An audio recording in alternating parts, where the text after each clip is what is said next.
भी निराशा आपके दरवाजे पर दस्तक नहीं दे सकती है।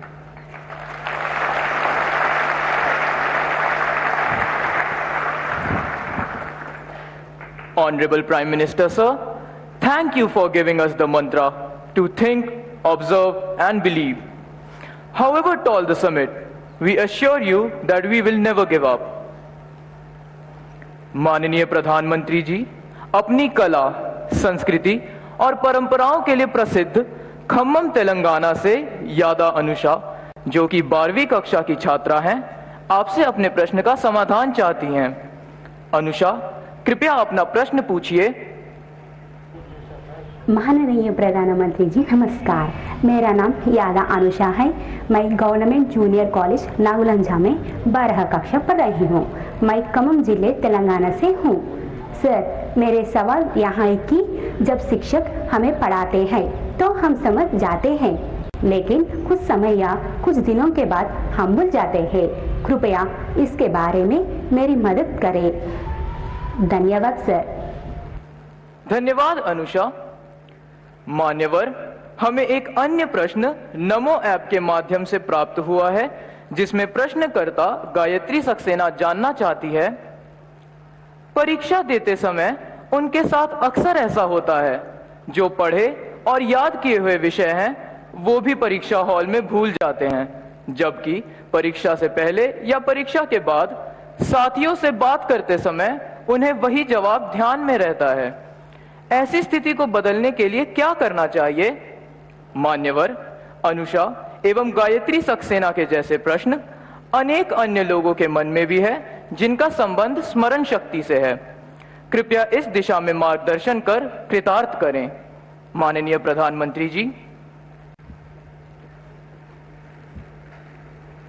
शायद हर विद्यार्थी के दिमाग में ये विषय कभी न कभी तो एक समस्या बन करके खड़ा हो ही जाता है।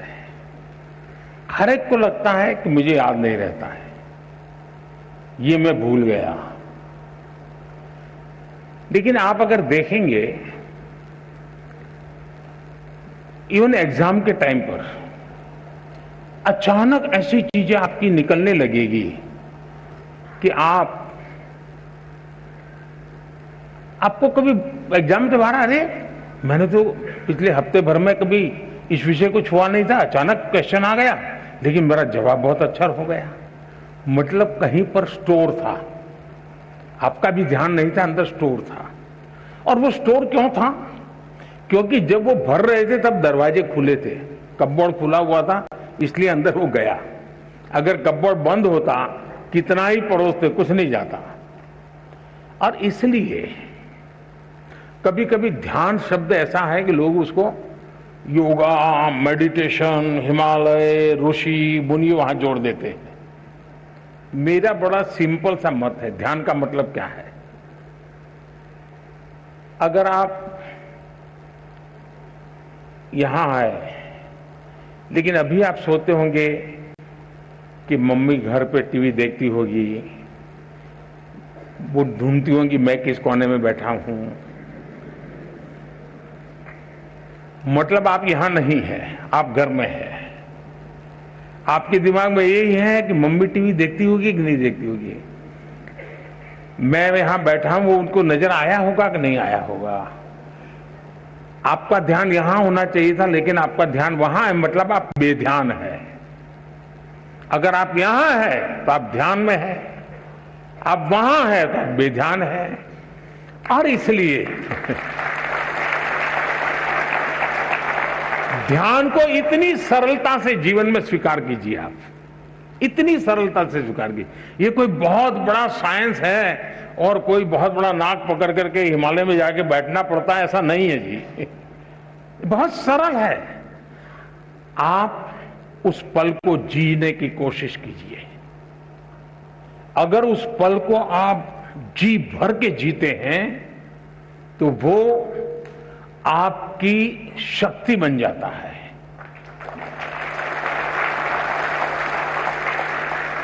बहुत से लोग आपने देखे होंगे, सुबह चाय पीते रहते होंगे, अखबार पढ़ते होंगे परिवार के लोग कहते हैं अरे पानी गर्म हो गया, चलो जल्दी नहाने के लिए चलो। नहीं नहीं, मुझे अखबार पढ़ना है। फिर कहेंगे नहीं नहीं, नाश्ता गर्म है, ठंडा हो जाएगा। फिर भी कहें नहीं, मुझे अखबार पढ़ना है। कभी उन माताओं से मैं कहता हूं जो घर में ऐसी परेशानी करते हैं उनको जरा शाम को पूछो कि आज अखबार में क्या पढ़ा था। मैं 99% लोग बताता हूं वो नहीं कह पाएंगे कि आज के अखबार की हेडलाइन क्या थी।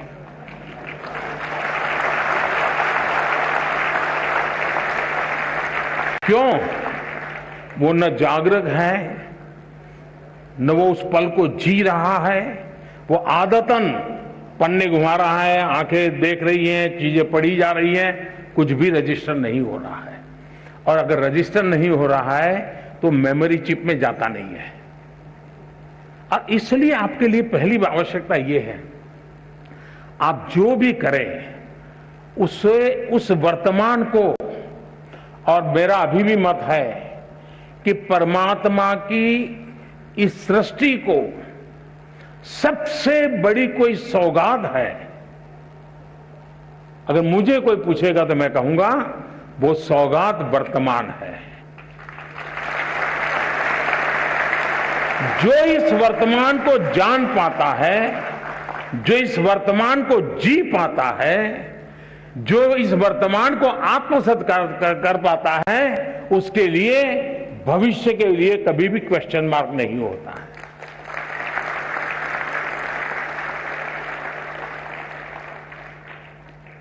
और मेमोरी का भी यही कारण है कि हम उस पल को नहीं जीते हैं और उसके कारण हम उसको गवा देते हैं। दूसरा, मेमोरी का जीवन से संबंध होता है। सिर्फ एग्जाम से है ये सोचोगे तो फिर तो आप उसकी कीमत ही नहीं समझते हैं, उसका मूल्य ही नहीं समझते हैं। अगर मान लीजिए आपके किसी दोस्त का जन्मदिन आपको याद रहा और आपने जन्मदिन पर उसको फोन किया, आपकी तो वो मेमोरी थी जिसके कारण आपको जन्मदिन याद रहा, लेकिन वो मेमोरी आपके जीवन के विस्तार का कारण बन जाता है। जब उस दोस्त को टेलीफोन जाता है, उसको अरे वाह, उसको मेरा जन्मदिन इतना याद था, मतलब मेरे जीवन की अहमियत उसके जीवन में है। वो जीवन भर आपका बन जाता है। कारण क्या था? वो एक मेमोरी।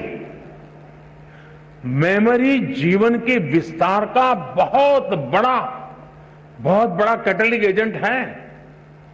और इसलिए हम हमारी स्मृति को सिर्फ परीक्षा तक, सवाल जवाब तक सीमित ना करें, आप उसका विस्तार करते चलिए। जितना विस्तार करेंगे चीजें अपने आप जुड़ती जाएगी।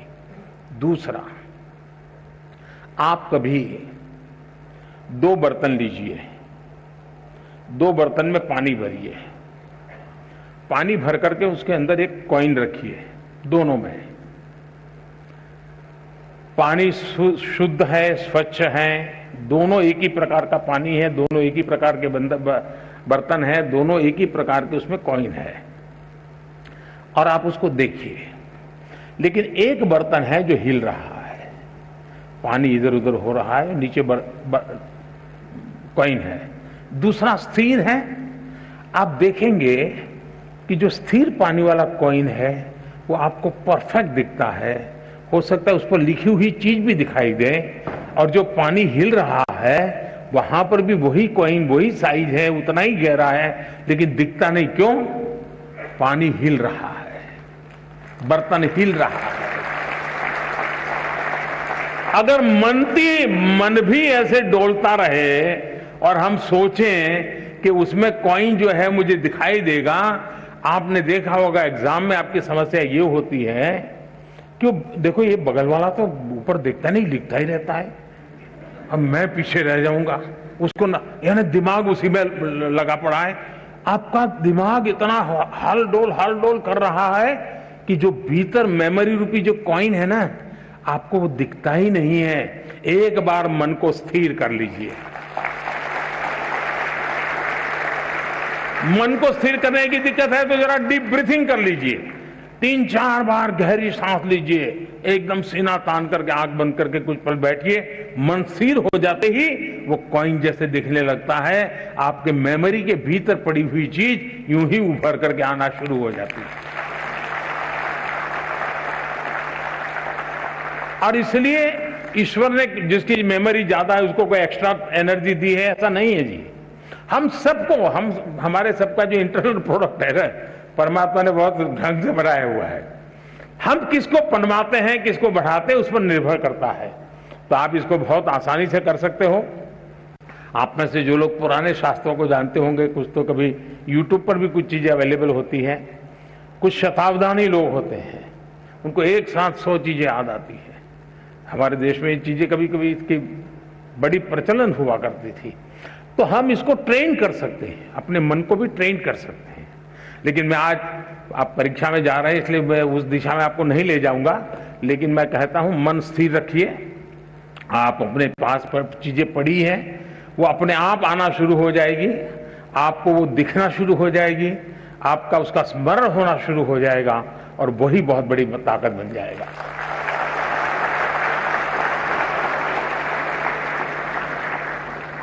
माननीय प्रधानमंत्री जी, आपने जिस स्नेहपूर्ण सरलता से हमें ध्यान की विधि सिखाई, निश्चय ही मेरी तरह सबका मन खिल उठा है। धन्यवाद महोदय। माननीय प्रधानमंत्री जी, खनिज संसाधनों से समृद्ध राज्य, मनोरम पर्यटन स्थल रामगढ़ झारखंड से कक्षा 10वीं की छात्रा श्वेता कुमारी आपसे अपने प्रश्न का समाधान चाहती हैं। श्वेता, कृपया अपना प्रश्न रखिए। माननीय प्रधानमंत्री जी नमस्कार। मैं श्वेता कुमारी केंद्रीय विद्यालय पतरातू की 10वीं की छात्रा हूँ। मैं आपसे एक प्रश्न करना चाहती हूँ। मेरी पढ़ाई में प्रोडक्टिविटी रात के समय अधिक होती है, पर सब मुझे दिन में पढ़ने को बोलते हैं। मैं क्या करूँ? धन्यवाद। धन्यवाद श्वेता। आदरणीय प्रधानमंत्री जी, नमो ऐप के माध्यम से प्राप्त प्रश्न जिसमें राघव जोशी के सामने एक अजीब सी दुविधा है। माँ बाप हमेशा कहते हैं पहले पढ़ाई करो फिर खेल कूद करो, लेकिन उन्हें लगता है कि खेलने कूदने के बाद पढ़ाई करते हैं तो उन्हें चीजें बेहतर तरीके से समझ में आती हैं। कृपया राघव एवं श्वेता के साथ साथ उन जैसे कई विद्यार्थियों को समझाएं कि वे ऐसा क्या करें कि उनकी प्रोडक्टिविटी श्रेष्ठतम हो। हम सबकी दुविधा का समाधान करने की कृपा करें। माननीय प्रधानमंत्री जी। ये बात सही है कि हर कोई चाहता है कि उसके समय का सदुपयोग हो, जिस काम के लिए समय लगाया है उसका उतना ही उसको लाभ मिले। और ये अच्छी सोच है और ये आवश्यक भी सोच है कि हमें हमेशा जागृत रूप से प्रयास करना चाहिए कि क्या मैं जो समय लगा रहा हूं, मैं जो समय खपा रहा हूं, उसका मुझे आउटकम मिलता है कि नहीं मिलता है। आउटपुट तो दिखेगा, आउटकम नहीं दिखेगा। इसलिए पहले तो खुद में एक आदत डालनी चाहिए कि मैंने जितना इन्वेस्ट किया उतना मुझे प्राप्त हुआ कि नहीं हुआ, और इसका हम हिसाब किताब लगा सकते हैं। और ये आदत हमको डालनी चाहिए कि भाई मैंने आज मैथमेटिक्स के पीछे 1 घंटा लगा दिया, तो मुझे उस 1 घंटे में जो मुझे करना था वो मैं कर पाया या नहीं कर पाया। उसमें से जो सवाल मुझे कठिन लगते थे वो अब मुझे सहज हो गए नहीं हो गए, मतलब मेरा आउटकम इंप्रूव हो रहा है। ये हमें एनालिसिस करने की आदत डालनी चाहिए। बहुत कम लोगों को एनालिसिस की आदत होती है, वो एक के बाद एक पूरा करते ही जाते हैं, करते ही जाते हैं, करते ही जाते हैं, और बाद में पता ही नहीं रहता कि अरे वो जरा ज्यादा ध्यान देने की जरूरत थी, उसको मैंने ज्यादा ध्यान देने की जरूरत नहीं थी। कभी कभी क्या होता है, हमारे अपने टाइम टेबल में जो सबसे सरल है, जो सबसे प्रिय है, हम घूम फिर करके उसी में घुस जाते हैं। मन करता है चलो इसी को कर ले, क्यों? आनंद आता है। और उसके कारण जो कम पसंद है, थोड़ा कठिन है, उससे बचने की कोशिश करते हैं। आपने देखा होगा हमारा बॉडी जो है ना, वो बॉडी शब्द मेरा अच्छा नहीं है लेकिन सरलता के लिए बता देता हूं। कभी कभी लगता है हमारा बॉडी चीटर है। आप तय करें मुझे ऐसे बैठना है, आपको पता ही नहीं होगा कैसे ऐसे हो जाते हो, पता ही नहीं होता है। मतलब आपके साथ आपका बॉडी चीटिंग करता है। आपने मन से तय किया कि मुझे ऐसे ही बैठना है, लेकिन थोड़ी देर में ढीले हो जाते हो, हाथ पैर, यानी जो ओरिजिनल स्वभाव है वहां बॉडी आपको ढल जाती है। फिर जागरूक होकर के ऐसे कर लोगे, फिर हो जाते हो। मतलब ये बॉडी जैसे चीटर है ना, वैसे मन भी चीटिंग करता है कभी कभी, और इसलिए हमें इस चीटिंग से बचना चाहिए। हमारा मन हमारा चीटर नहीं बनना चाहिए। वो कैसे बन जाता है कि जो चीज मन को पसंद है हम उसी पे चले जाते हैं। हमें जो जरूरी है, महात्मा गांधी जी श्रेय और प्रेय की बात करते थे। जो चीज श्रेयस्कर है और जो चीज प्रिय है, व्यक्ति श्रेयस्कर के बजाय प्रिय की तरफ चला जाता है। जो श्रेयस्कर है उस पर हमने चिपक के रहना चाहिए, यह बहुत आवश्यक होता है। और उसी की तरफ अगर मन चीटिंग करता है वहां ले जाता है, फिर खींच के ले आओ, तो आपकी प्रोडक्टिविटी, आपका आउटकम बढ़ेगा, और उसके लिए प्रयास करना चाहिए। दूसरा, ये जो सोचना कि मैं रात को पढ़ूं तो अच्छा होता है, कोई कहता है मैं सुबह पढ़ूं तो अच्छा होता है, कोई कहे खाना खा करके पढ़ूं तो अच्छा होता है, कोई कहता है भूखा रह करके पढ़ूं, ये हर एक की अपनी अपनी प्रकृति होती है। आप ऑब्जर्व कीजिए अपने आप को, किस चीज में आप कंफर्टेबल हैं। एक्चुअली है आप कंफर्ट होने चाहिए। अगर आप कंफर्ट नहीं है उस परिषद से, बैठने से, उठने से, तो आप शायद उसको नहीं कर। अब कुछ लोग ऐसे होते हैं कि एक ही प्रकार की जगह होगी तब नींद आएगी उसको। मुझे याद है, मैं बहुत साल पहले एक मूवी देखी थी। उस मूवी में एक दृश्य आता है, कोई एक व्यक्ति झुग्गी झोपड़ी के पास अपनी जिंदगी गुजारता है और फिर अचानक कोई अच्छी जगह पे रहने जाता है। उसको नसीब आता है, लेकिन नींद नहीं आ रही है। और नींद क्यों नहीं आती, तो फिर अपना दिमाग खपाता है, तो वो जाता है रेलवे स्टेशन पे और रेल की पटरी की जो आवाज, खटापटी आवाज, उसको टैप करता है और घर में ला करके वो टैप रिकॉर्ड शुरू करता है और फिर सो जाता है, नींद आ जाती है। उसका वो कंफर्ट हो जाता है जब तक उसको वो। अब हर एक के लिए कोई कहे कि भाई ट्रेन की आवाज आएगी तो तुम्हें नींद आएगी, हर एक के लिए जरूर नहीं होता, लेकिन उसको वो कंफर्ट लगा। मैं समझता हूं कि हमें भी पता होना चाहिए, इसका प्रेशर बिल्कुल मत रखिए। जिस चीज में आपको आनंद आता है,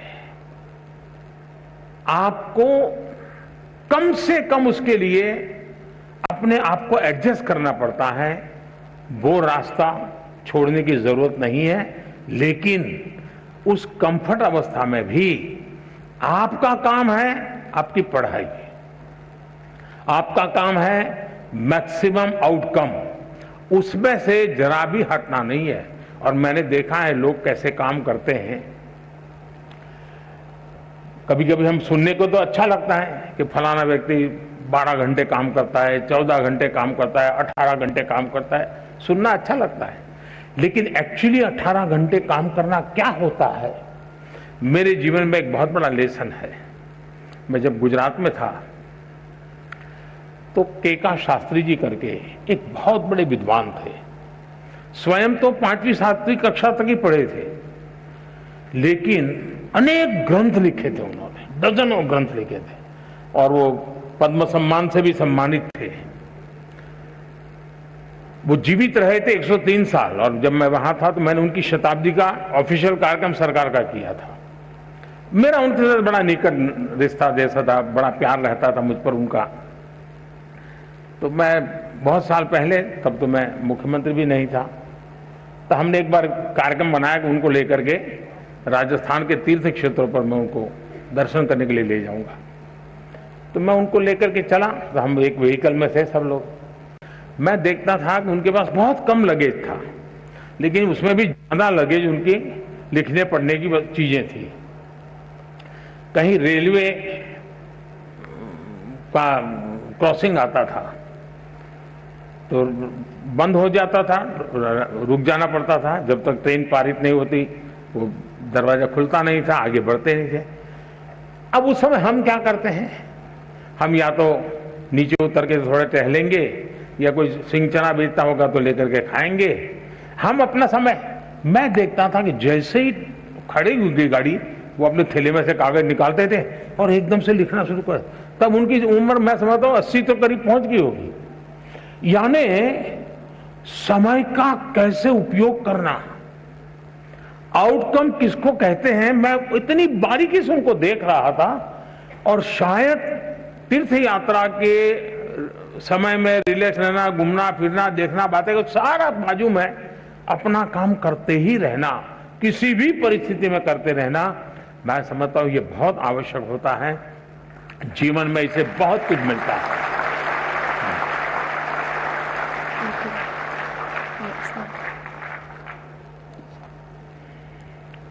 Honorable Sir, thank you for making us understand the importance of self-analysis and realizing that we should learn joyfully for rising to excellence. Honorable Prime Minister, Sir, Erica George, a student of class 9th from the beautiful lush green land with eucalyptus forest, Udhampur, Union Territory of Jammu and Kashmir, seeks your guidance. Erica, please ask your question. Greetings, Honorable Prime Minister, sir. I'm Erica George from APS Udhampur, Jammu and Kashmir from 9th. Sir, the question that I wanted to ask was, nowadays there's a lot of competition, especially in the academic fields and in a country like India. In this case, there are a lot of people who are really very talented and knowledgeable, but due to some reason they could not appear for the exams. Maybe they could not choose the right path, or maybe they do not have the proper counseling. So sir, in this case, what can we do for these people so that the talent of these people does not go to a waste and instead can be utilized in a better and efficient way? Thank you, sir. Thank you, Erica. Honorable Prime Minister, sir, Hari Om Mishra, a class 12 student from Industrial Hub, Gautam Budh Nagar, Uttar Pradesh, is preparing for his board exams and wishes to ask a similar question that has been invited by a competition organized by ZTV. Hari Om, please ask your question. नमस्कार, मेरा नाम हरिओम मिश्रा है और मैं Cambridge school Noida की 12वीं कक्षा का छात्र हूँ। मेरा आज प्रधानमंत्री जी से सवाल है कि जैसा इस साल कॉलेज में एडमिशन की प्रक्रिया में काफ़ी बदलाव लाए गए हैं और इस साल बोर्ड परीक्षा के पैटर्न में भी काफ़ी बदलाव लाए गए हैं, तो इन सारे बदलावों के बीच में हम विद्यार्थी अभी बोर्ड परीक्षा पर ध्यान दें या फिर हम कॉलेज की एडमिशन की प्रक्रिया पर ध्यान दें, हम किस चीज़ को और अपनी तैयारी किस प्रकार करें? Thank you, Hari Om. Honorable Prime Minister, sir, just like Erica and Hari Om, many students from different parts of the country have expressed their anxiety and concern about whether to focus on studies, competitive exams, board exam preparation, or college admission. We all seek your guidance, Honorable Prime Minister, sir. वैसे दो अलग अलग प्रकार के सवाल हैं। एक विषय है कंपटीशन का और दूसरा विषय है कि ये एग्जाम दूं या वो एग्जाम दूं, और एक ही समय दो एग्जाम है तो क्या करूं। मैं नहीं मानता हूं कि हमने एग्जाम के लिए पढ़ना चाहिए, गलती वहीं हो जाती है।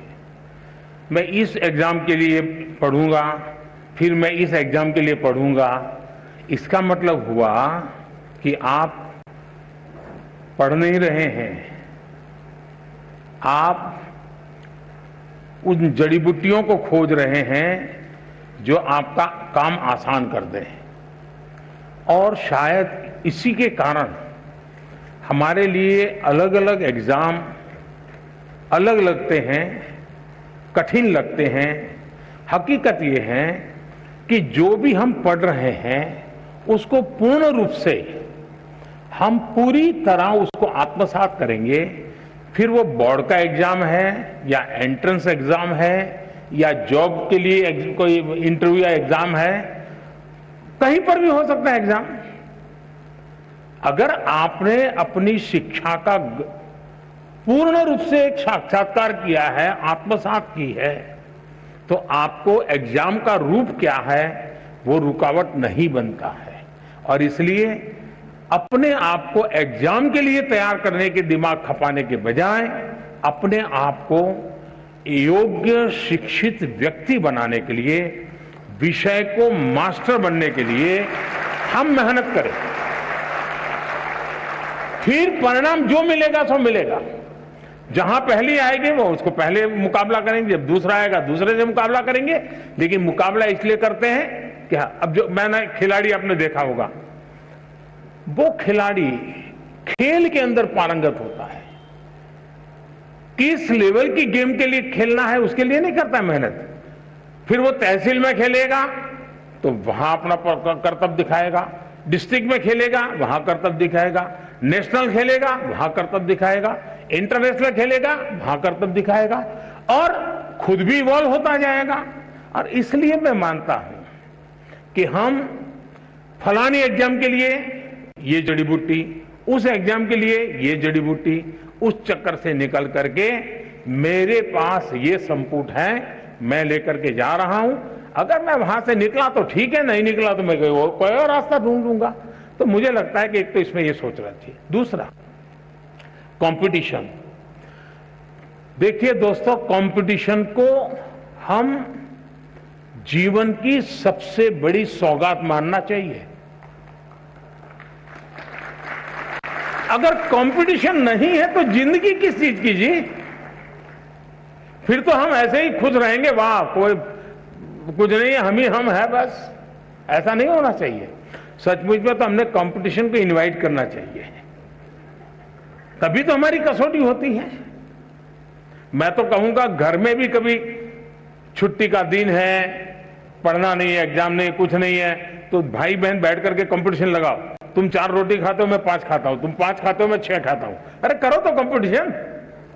जिंदगी को कंपटीशन हमने निमंत्रण देना चाहिए।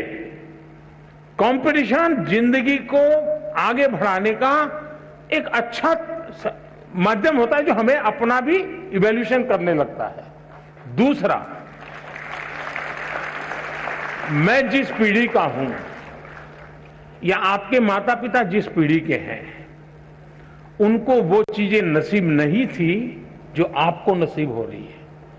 आप उस भाग्यवान जनरेशन में हैं जो भाग्य आपके पहले की किसी भी जनरेशन को इतनी बड़ी मात्रा में कभी नहीं मिला है। और वो है, जैसे कंपटीशन ज्यादा है तो चॉइस भी ज्यादा है, अवसर भी अनेक हैं।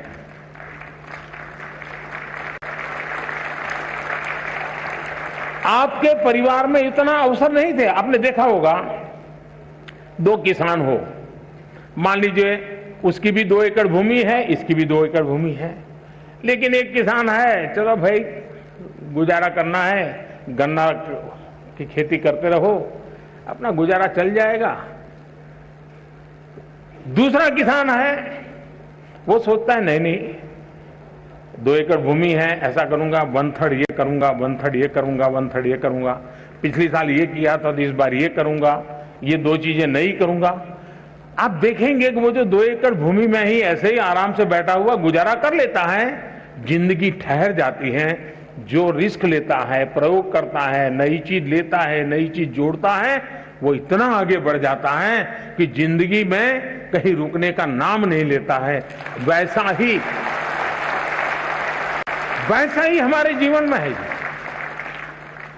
हमें गर्व करना चाहिए कि हम इतनी स्पर्धा के बीच में अपने आप को प्रूव कर रहे हैं, और हमारे पास अनेक चॉइस है। ये स्पर्धा नहीं तो वो स्पर्धा नहीं तो वो स्पर्धा नहीं तो वो, ये रास्ता नहीं तो ये रास्ता, ये रास्ता नहीं तो ये रास्ता। मैं समझता हूं कि हम इसको अपॉर्चुनिटी माने, एक अवसर माने, और मैं इन अवसर को छोड़ूंगा नहीं, मैं इस अवसर को कभी न कभी जाने नहीं दूंगा। ये भाव अगर पैदा करेंगे तो मुझे पक्का विश्वास है कि कंपटीशन आपके लिए इस युग के सबसे बड़ी सौगात के रूप में आप अनुभव करेंगे।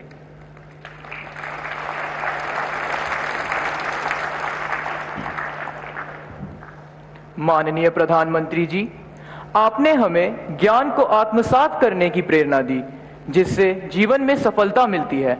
आपका धन्यवाद। श्रद्धेय प्रधानमंत्री जी, नवसारी गुजरात से एक अभिभावक सुश्री सीमा चिंतन देसाई आपके सम्मुख एक प्रश्न रखना चाहती हैं। महोदया, कृपया अपनी बात रखें। Honorable Prime Minister Modi ji, Namaste. I'm Seema Chintan Desai from Nausar, a parent.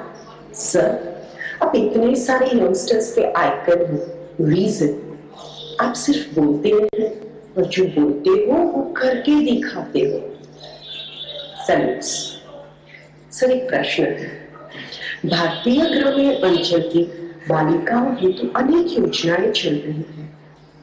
इसकी प्रगति के लिए हमारा समाज क्या योगदान दे सकता है? कृपया मार्गदर्शन दें। धन्यवाद।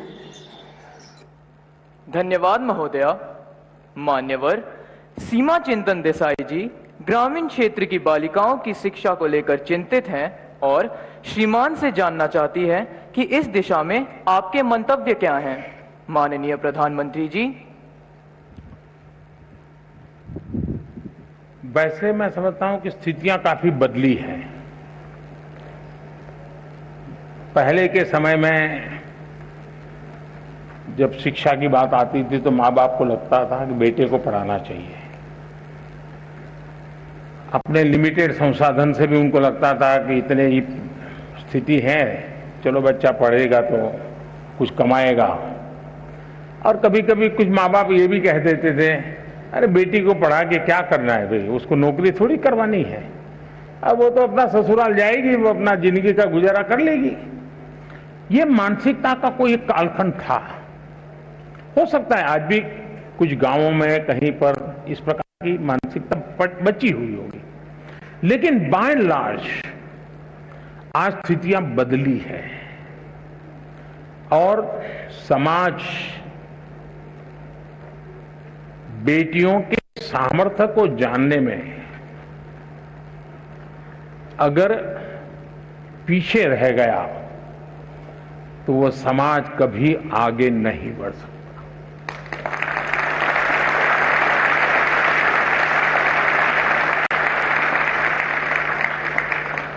कभी कभी तो आपने ऐसे परिवार देखे होंगे जहां पर ये कहते होंगे भाई बेटा तो होना ही चाहिए ताकि बुढ़ापे में काम आएगा, बेटी तो क्या है वो तो ससुराल चली जाएगी, वो क्या काम की। ऐसी भी एक सोच हमारे समाज में है और कभी तो थी। लेकिन इतिहास अनुभव करता है और मैं इन चीजों को बड़ी बारीकी से देखता हूं। मैंने ऐसी कई बेटियां देखी है जिन्होंने माँ बाप की इकलौती बेटी, माँ बाप के सुख और उनकी बुढ़ापे की चिंता के लिए खुद ने शादी नहीं की और माँ बाप की सेवा में जिंदगी खपा दी, जो बेटा नहीं कर सकता, ये बेटियों ने किया।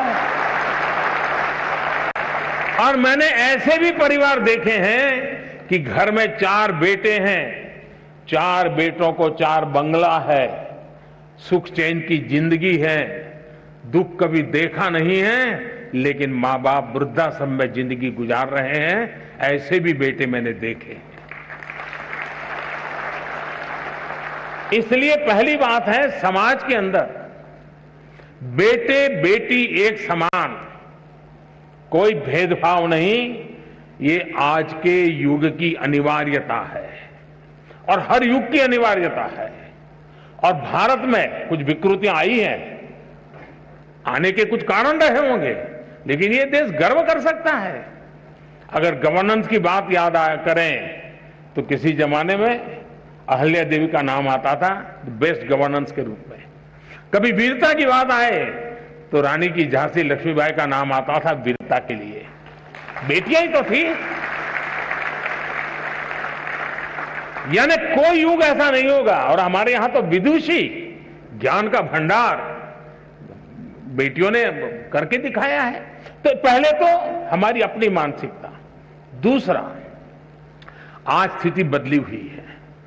आज तो आप देखेंगे नए जो बच्चे स्कूल आते हैं ना, तो बेटों से ज्यादा बेटियों की संख्या होती है, ये हिसाब आ रहा है। आज जो बेटियों के एस्पिरेशंस हैं, आकांक्षाएं हैं, वो कुछ कर गुजरने का जो जज्बा है, शायद कोई भी हिंदुस्तानी गर्व करे ऐसा है। और उसको हमने अवसर देना चाहिए, और अवसर हमने इंस्टीट्यूशनलाइज करना चाहिए। कोई एक परिवार अपने तरीके से कर ले ऐसा नहीं। जैसे आपने देखा होगा खेलकूद में, आज खेलकूद में किसी भी स्तर का खेल चलता होगा, भारत की बेटियां हर जगह पे कहीं न कहीं अपना नाम रोशन कर रही है।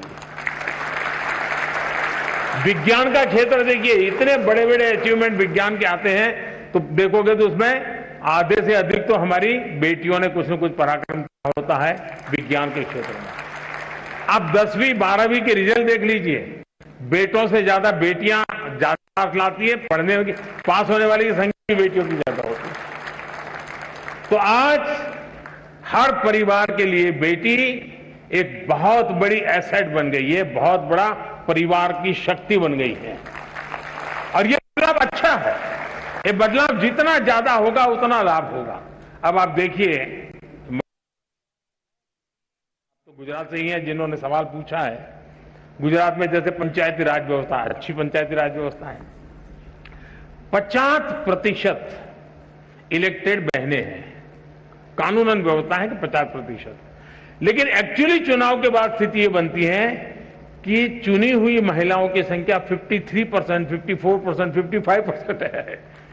अरे वो अपने रिजर्व सीट से तो जीती है, लेकिन वो सामान्य सीट से भी जीत करके 55% तक कभी कभी जाता है, और पुरुष 45% पे आ जाते हैं। इसका मतलब समाज का भी माताओं बहनों पर विश्वास बढ़ा है, तभी तो जाकर के वो जनप्रतिनिधि बनकर के आते हैं।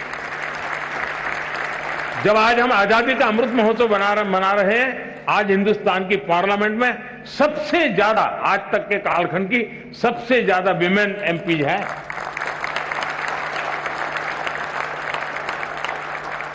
और गांव में भी देखा जा रहा है कि जो पढ़ी लिखी बेटियां हैं उनको लोग ज्यादा चुनना पसंद करते हैं। भले वो 5वीं हैं तो 7वीं वाली बच्ची को, बहन को चुनाव में जीतने के पसंद, 7 के सामने कोई 11वीं वाली है तो उसको पसंद करेंगे। यानी समाज में भी शिक्षा के प्रति सम्मान का भाव हर स्तर पर नजर आ रहा है। आज आप एजुकेशन फील्ड देख लीजिए, शायद कभी न कभी तो पुरुषों की तरफ से मांग आने की संभावना है। मैं किसी को रास्ता नहीं दिखा रहा हूं, पॉलिटिकल पार्टी वालों को, लेकिन कभी कभी संभावना है कि पुरुष जुलूस निकालेंगे कि टीचर में हमारा इतना % आरक्षण तय करो, क्योंकि ज्यादातर टीचर हमारी माताएं बहनें हैं। उसी प्रकार से नर्सिंग में ज्यादातर जो सेवा भाव, मातृभाव होता है, वह आज नर्सिंग के क्षेत्र में भारत का गौरव बढ़ा रहा है। भारत की नर्सिंग दुनिया में जहां जा रही है, भारत की आन बान शान बढ़ा रही है। इवन पुलिसिंग में, पुलिसिंग के अंदर आज हमारी बेटियां बहुत बड़ी मात्रा में आ रही हैं। अब तो हमने एनसीसी में बेटियां, सैनिक स्कूल में बेटियां, आर्मी में बेटियां, जीवन के हर क्षेत्र में, और ये सारी चीजें इंस्टीट्यूशनलाइज हो रही है। और मुझे समाज से भी यही आग्रह है कि आप बेटे बेटी में कोई अंतर मत कीजिए, दोनों को समान अवसर दीजिए। और मैं कहता हूं, शायद समान इन्वेस्टमेंट से ही, समान अवसर से ही अगर बेटा 19 करेगा तो बेटी 20 करेगी।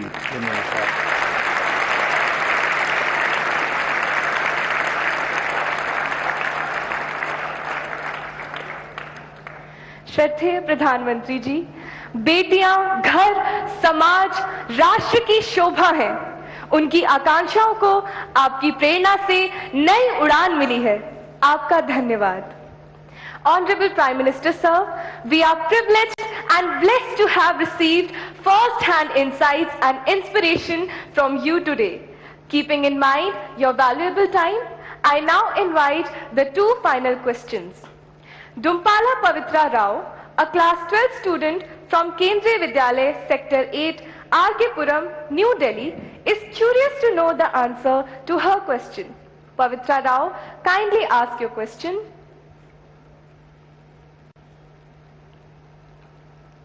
या बाइक दीजिए।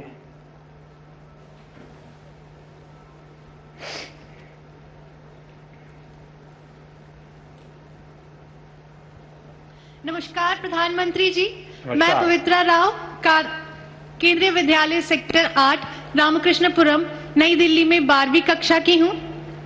माननीय प्रधानमंत्री जी, जैसा कि हमारा भारत और तरक्की करने के लिए अग्रसर है, इसको कायम रखने के लिए हमारी नई पीढ़ी को और क्या कदम उठाने होंगे? आपके मार्गदर्शन से भारत स्वच्छ तो हुआ ही है, और आने वाली पीढ़ी इसके पर्यावरण संरक्षण में और क्या योगदान दे? कृपया मार्गदर्शन करें। धन्यवाद सर। थैंक यू पवित्रा। मान्यवर, नई दिल्ली से 11वीं कक्षा के छात्र चैतन्य लेले अपने मन में उठने वाले इसी प्रकार के एक अन्य प्रश्न का समाधान चाहते हैं। चैतन्य, कृपया अपना प्रश्न पूछिए। प्रणाम माननीय प्रधानमंत्री जी, मेरा नाम चैतन्य है। मैं कक्षा 11वीं का डीएवी विद्यालय का छात्र हूँ। मेरा आपसे प्रश्न यह है कि हम अपने पर्यावरण को स्वच्छ और बेहतर कैसे बना सकते हैं? धन्यवाद। धन्यवाद चैतन्य। Honorable Prime Minister Sir, the youth of India, just like Pavitra and Chaitanya, want to breathe in a clean and green India, a dream close to your heart. We all wish to know how to keep India and our environment pristine and perfect in every sense of the word. We all look forward to your guidance, sir. वैसे ये परीक्षा पे चर्चा से जुड़ा विषय तो नहीं है, लेकिन जैसे परीक्षा के लिए अच्छा एनवायरनमेंट चाहिए, वैसे पृथ्वी को भी एक अच्छे एनवायरनमेंट की जरूरत होती है। और हम लोग तो पृथ्वी को मां मानने वाले लोग हैं। मैं सबसे पहले तो आज मुझे अवसर दिया है तो मैं सार्वजनिक रूप से हमारे देश के बच्चों को, बालक बालिकाओं का हृदय से धन्यवाद करना चाहता हूं।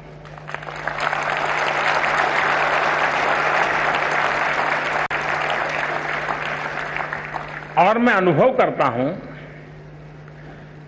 कि मैं प्रधानमंत्री बनने के बाद पहली बार जब 15 अगस्त को लाल किले से भाषण कर रहा था, तो मेरे भाषण के बाद ज्यादातर लोगों ने सवालिया निशान लगा डाले थे कि ठीक है, मोदी जी ने कह तो दिया, लेकिन हो सकता है क्या? और उस समय मैंने स्वच्छता की बात कही थी। थोड़ा ये भी अचरज था कि देश का प्रधानमंत्री, ये तो जगह ऐसी है कि वहां स्पेस की बात करनी चाहिए, विदेश नीति की बात करनी चाहिए, सैन्य शक्ति की बात करनी चाहिए। ये आदमी कैसा है, स्वच्छता की बात कर रहा है? कईयों को आश्चर्य हुआ था।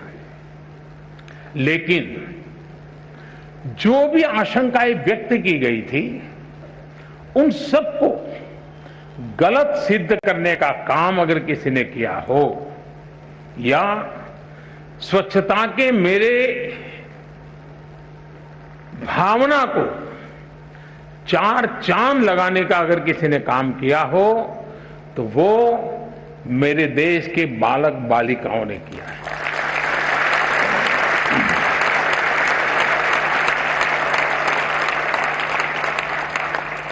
स्वच्छता की इस यात्रा में आज हम जहां भी पहुंचे हैं, अगर उसकी मैं सबसे ज्यादा क्रेडिट अगर किसी को देता हूं, तो मेरे देश के बालक बालिकाओं को देता हूं। मैंने ऐसे सैकड़ों प्रसंग सुने हैं जहां 5-5, 6-6 साल के बच्चों ने अपने दादा दादी नाना नानी को टोका है दिन में 10 बार कि इधर मत डालो, मोदी जी ने मना किया है, इधर मत फेंको, मोदी जी को अच्छा नहीं लगेगा। ये बहुत बड़ी ताकत है। और आप शायद उसी पीढ़ी के होने के कारण आपने भी उसी भावना के साथ सवाल पूछा है। मैं आपके सवाल का स्वागत करता हूं। ये बात सही है कि आज पूरा विश्व ग्लोबल वार्मिंग के कारण, एनवायरनमेंट के कारण बहुत परेशान है। और उसका मूल कारण है कि हमने अपने संसाधनों का मिसयूज किया है। हमारे पास परमात्मा ने जो व्यवस्थाएं दी हैं उसको हमने बर्बाद कर दिया है। अब हमारा दायित्व है, अगर आज मैं पानी पी रहा हूं या मेरा भाग्य में पानी है, आज अगर मैं कहीं नदी देख पा रहा हूं, आज अगर मैं किसी पेड़ की छाया में खड़ा हूं, तो उसमें मेरा कोई कंट्रीब्यूशन नहीं है, ये मेरे पूर्वजों ने मेरे लिए छोड़ा हुआ है।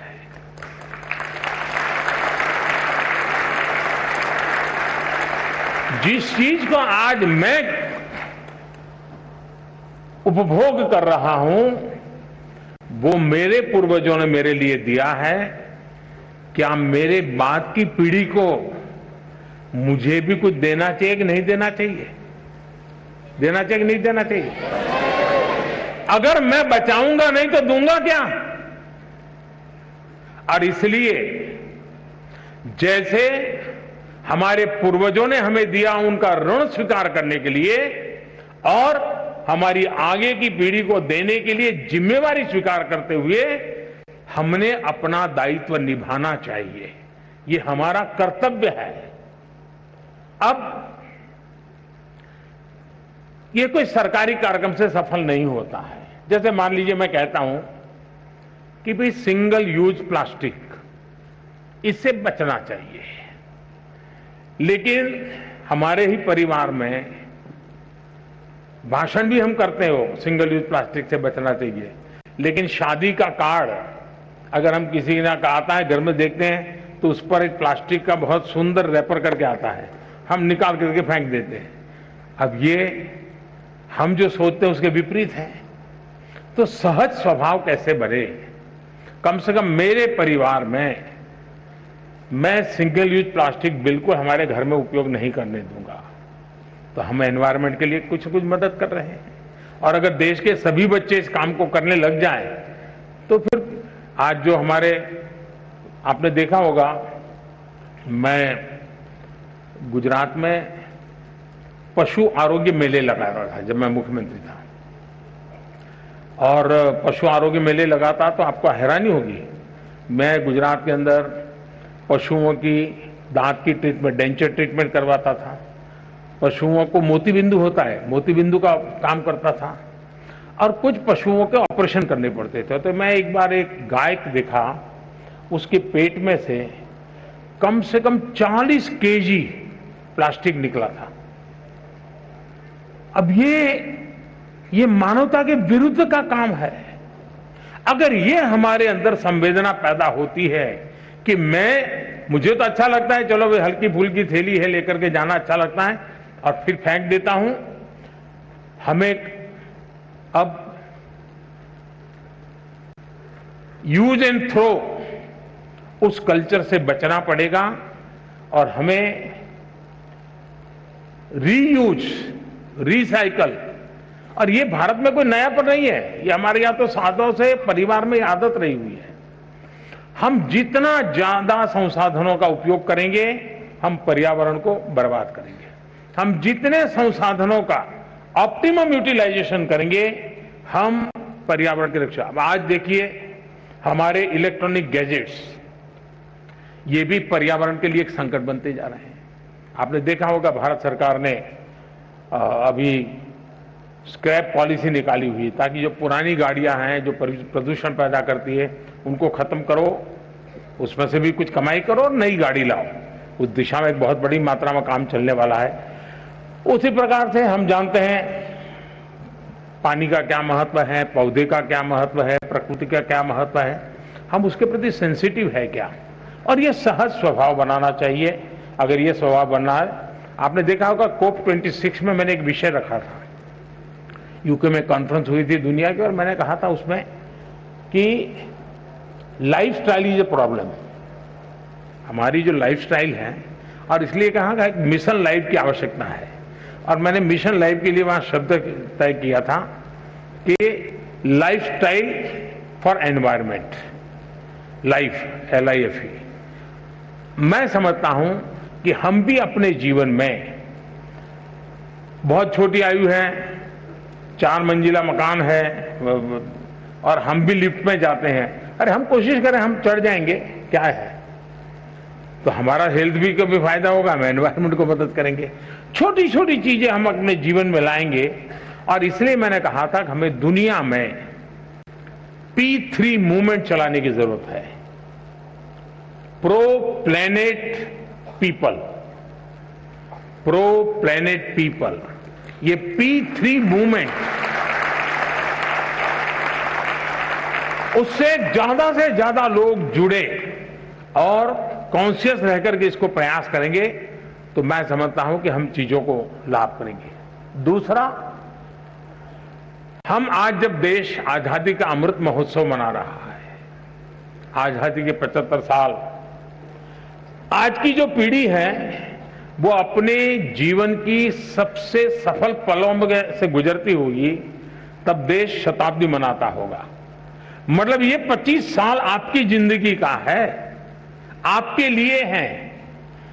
आपका योगदान इस 25 साल में क्या हो ताकि हमारा देश उस जगह पे पहुंचे, हम गर्व के साथ देश की शताब्दी आन बान शान के साथ दुनिया के सामने एक चेहरा ऊंचा रख करके मना सके। हमने अपने जीवन को उससे जोड़ना चाहिए और उसका एक सिंपल सा मार्ग है कर्तव्य पर बल देना। अगर मैं मेरे कर्तव्यों का पालन करता हूं, मतलब कि मैं किसी के अधिकार की रक्षा करता हूं, फिर कभी उसको अधिकार के लिए मांग करने के लिए निकलना ही नहीं पड़ेगा। आज समस्या ये है कि हम कर्तव्यों का पालन नहीं करते हैं, इसलिए अधिकार के लिए उसको लड़ना पड़ता है। हमारे देश में किसी को अपने अधिकारों के लिए लड़ना न पड़े, ये हमारा कर्तव्य है और उस कर्तव्य का उपाय भी हमारा कर्तव्यों का पालन है। अगर हम कर्तव्यों का पालन करते हैं, हमारे लिए जो जिम्मेवारियां हैं उसको पूरा करते हैं। अब देखिए, हमारे देश ने, पूरे दुनिया के लोग, हमारे यहां तो इन चीजों की चर्चा करते हैं तो लोगों को डर लगता है कहीं मोदी के खाते में हो जाएगा, मोदी का जय जयकार हो जाएगा, इसलिए जरा संकोच करते हैं इसका जय जयकार करने में।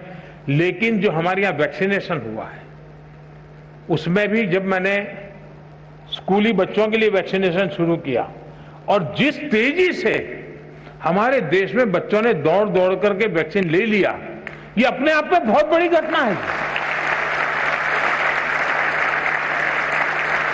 आप सबका वैक्सीनेशन हो गया है? हाथ ऊपर करिए, हाथ ऊपर करिए। सबका वैक्सीनेशन हो गया? अगर दुनिया के किसी देश में ऐसे सवाल को पूछने की हिम्मत नहीं कर सकता है, हिंदुस्तान के बच्चों ने भी ये करके दिखाया है कि मतलब कि हमने अपना कर्तव्य का पालन किया। ये कर्तव्य का पालन भारत की आन बान शान बढ़ाने का कारण बन गया है। उसी प्रकार से हमारे देश को आगे बढ़ाना हो, प्रकृति की रक्षा करनी हो, पर्यावरण की रक्षा करनी हो, तो मुझे पक्का विश्वास है कि हम अपने कर्तव्यों को सजगता रूप अगर लगाएंगे, काम करेंगे, तो हम इच्छित परिणाम प्राप्त कर सकते हैं।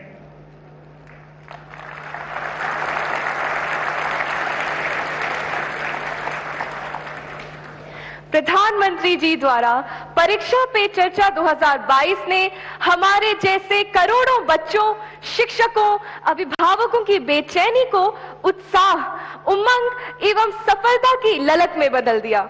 हम कृतज्ञ हैं माननीय प्रधानमंत्री जी, आपके स्वर्णिम उद्बोधन के लिए हम अत्यंत आभारी हैं।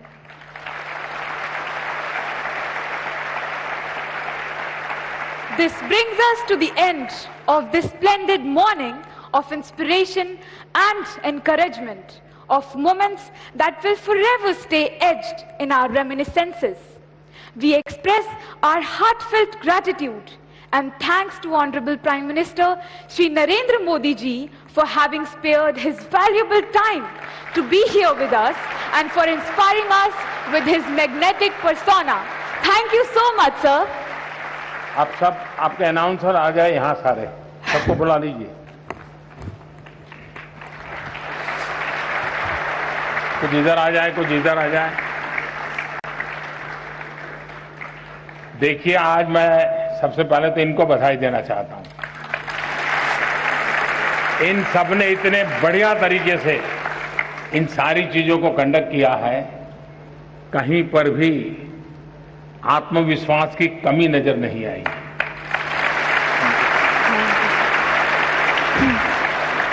आपने भी बारीकी से ऑब्जर्व किया होगा, मैं बराबर ऑब्जर्व करता था। ऐसा सामर्थ्य यहां बैठे हुए हर एक में होगा, जो टीवी पर देखते होंगे उनमें भी होगा, और जो नहीं देखते होंगे उनमें भी होगा।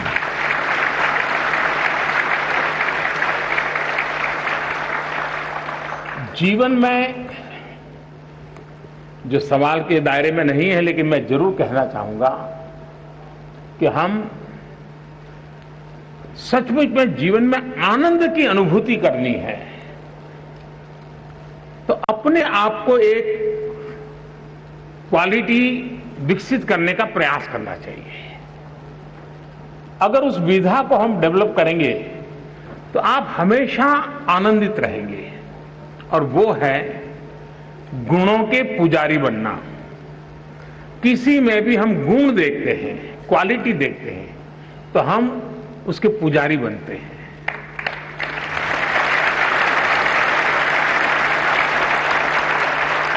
उससे उसको तो ताकत मिलती है, हमें ताकत मिलती है, हमारा स्वभाव बन जाता है कि जहां भी देखें अच्छी चीजों को ऑब्जर्व करें, कैसे अच्छा है वो ऑब्जर्व करें, उसको हम स्वीकार करने का प्रयास करें, खुद को उसमें ढालने का प्रयास करें, इनोवेट करने का प्रयास करें, जोड़ने का प्रयास करें। अगर हम ईर्ष्या भाव पनपने देते हैं, देखो यार ये तो मेरे से आगे हो गया, देखो उसका कुर्ता तो मेरे से भी ज्यादा अच्छा है, देखिए यार ये इसके तो परिवार में इतना अच्छा वातावरण है, उसको तो कोई तकलीफ ही नहीं है। अगर यही कंपटीशन मन में पड़ी रहती है तो हम धीरे धीरे धीरे धीरे धीरे बहुत ही अपने आप को छोटा करते जाते हैं। हम कभी बड़े नहीं बन सकते हैं। हम औरों के सामर्थ्य को, औरों की विशेषताओं को, औरों की शक्तियों को जानने समझने का सामर्थ्य विकसित करेंगे तो उन विशेषताओं को अपने में लाने का सामर्थ्य अपने आप विकसित होना शुरू हो जाएगा। और इसलिए मैं अपनी जिंदगी में सफल होने के लिए आप सबसे आग्रह करूंगा कि जीवन में जहां भी मौका मिले, जो विशेष है, जो अच्छा है, जो सामर्थ्यवान है, उसके प्रति आपका झुकाव होना चाहिए। उसको जानने का, समझने का, स्वीकार करने का बहुत ही उम्दा मन होना चाहिए। कभी भी ईर्ष्या का भाव नहीं होगा, कभी भी हमारे मन में प्रतिशोध की भावना पैदा नहीं होगी। हम एक बड़े आनंद और सुख की जिंदगी जी पाएंगे। इसी एक अपेक्षा के साथ मैं फिर एक बार आप सबका बहुत बहुत अभिनंदन करता हूं, सभी विद्यार्थियों का अभिनंदन करता हूं, और मैं शिक्षा विभाग का अभिनंदन करता हूं कि इतना शानदार कार्यक्रम आप सबने योजना की और आप सब नौजवानों से मुझे मिलने का मौका मिला। कुछ लोगों को लगता होगा कि मोदी परीक्षा की चर्चा क्यों करते हैं, एग्जाम्स में तो ठीक है, टीचर ने बहुत कुछ समझा दिया होगा। आपका लाभ होता है कि नहीं होता है मुझे मालूम नहीं है, मेरा लाभ होता है। मेरा लाभ ये होता है कि जब मैं आपके बीच में आता हूं तो मैं 50 साल छोटा हो जाता हूं और मैं अपने आप को आपकी उम्र से कुछ सीख करके ग्रो करने की कोशिश करता हूं। यानी मेरी पीढ़ी नहीं बदलती है, मैं आपके साथ जुड़ने के कारण हमेशा आपके मन को समझता हूं, आपकी आशा आकांक्षाओं को समझता हूं, मेरी जिंदगी को उसमें ढालने की कोशिश करता हूं। और इसलिए ये कार्यक्रम मुझे बढ़ाने में काम आ रहा है, मेरे सामर्थ्य को बढ़ाने में काम आ रहा है। और इसलिए मैं आपके बीच आता हूं। मुझे आज अपने को ढालने के लिए, अपने को घड़ने के लिए, खुद को कुछ सीखने के लिए आप सबने समय दिया, इसलिए मैं आपका आभारी हूं। बहुत बहुत धन्यवाद।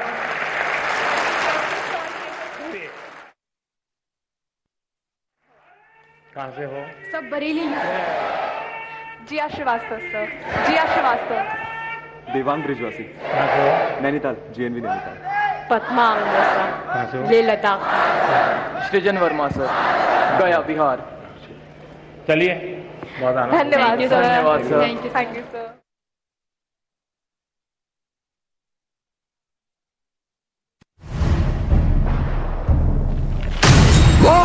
এতিয়া বিশ্বই জানে স্ট্রং মানে মাইথান নির্মাণৰ মানদণ্ড।